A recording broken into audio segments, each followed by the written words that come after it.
Welcome to today's video on Backbend Alignment. Today's focus is what are we doing with our chin and neck in a back bend. So just quickly going over all of the foundational things we've looked at so far, starting from the feet up.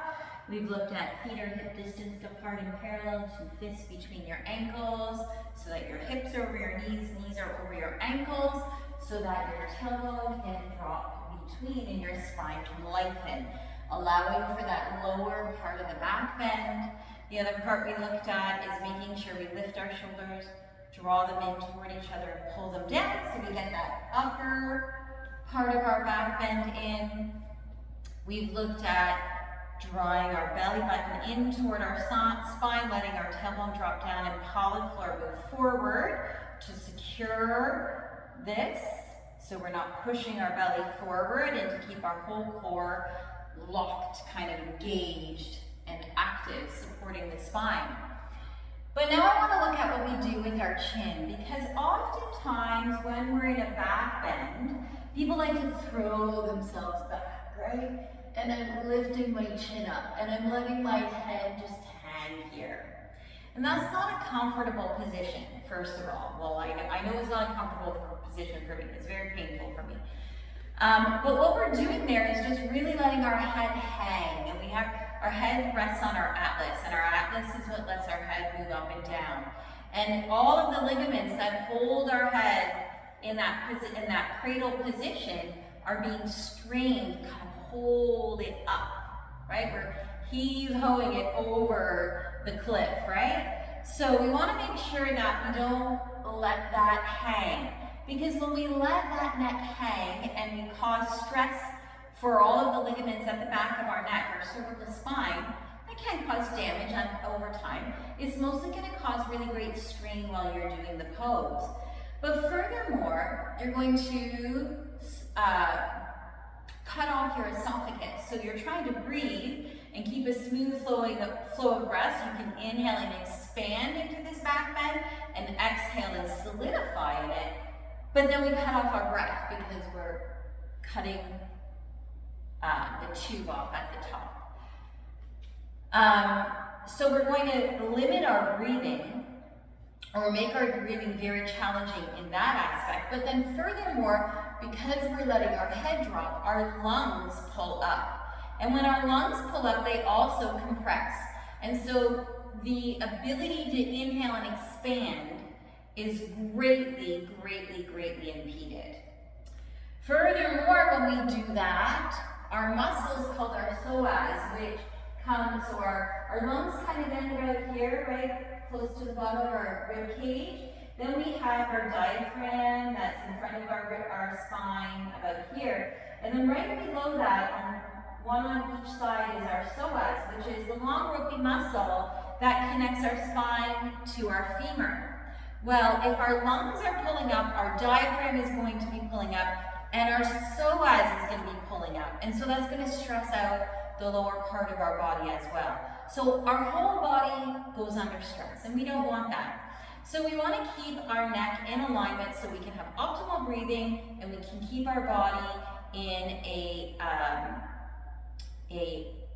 restful position where we're working efficiently and powerfully, right? So our neck, we know, as I said, we don't want to have our head hanging back, but we also don't want to have our head tucked in, so we're squishing it, because if we're squishing it, we're doing the same thing, but opposite of when we let it hang. So we don't want to squish it in. What we want to do is we want to have a gentle tuck of our chin, right?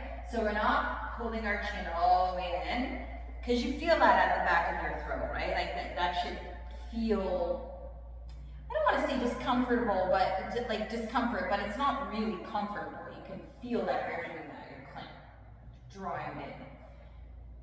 But you want to be able to, I always say, imagine at the back of your neck here, your chin is being pulled from in behind in your mouth. You have a little string and it's being pulled back.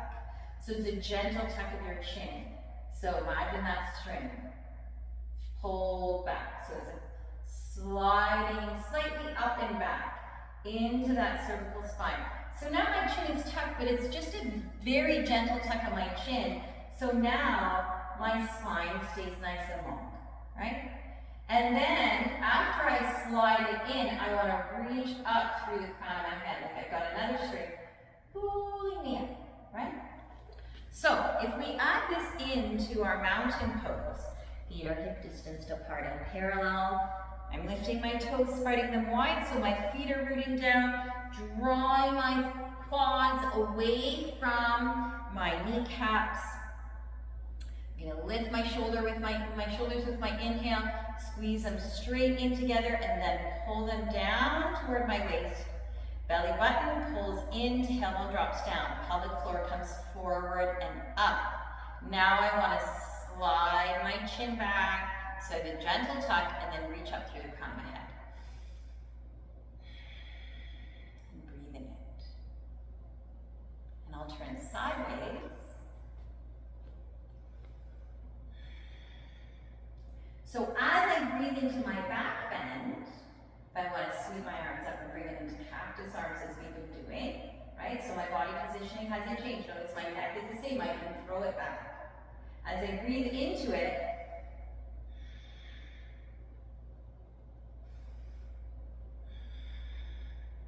I still support. I never at any point let that hang back, right? So the best way again to really practice this and gain body awareness and muscle memory is again bringing it back to the wall and doing the exact same thing, but coming to the wall, sliding back through the cervical spine, reaching up through the crown of my head.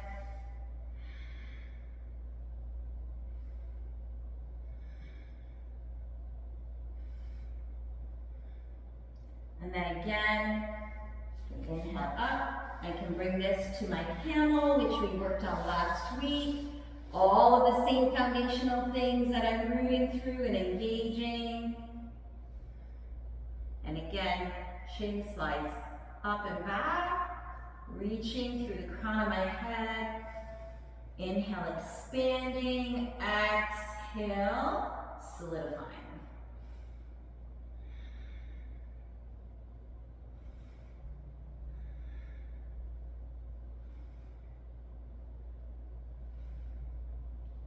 All right, so we've hit all of the major points here, coming into mountain, mountain against the wall, camel, and next time, oh, I'm cutting my head off. Next time we'll bring this into other positions that we're moving closer into a back bend, like on the mat, or maybe do a locust and bow. Have a fantastic day.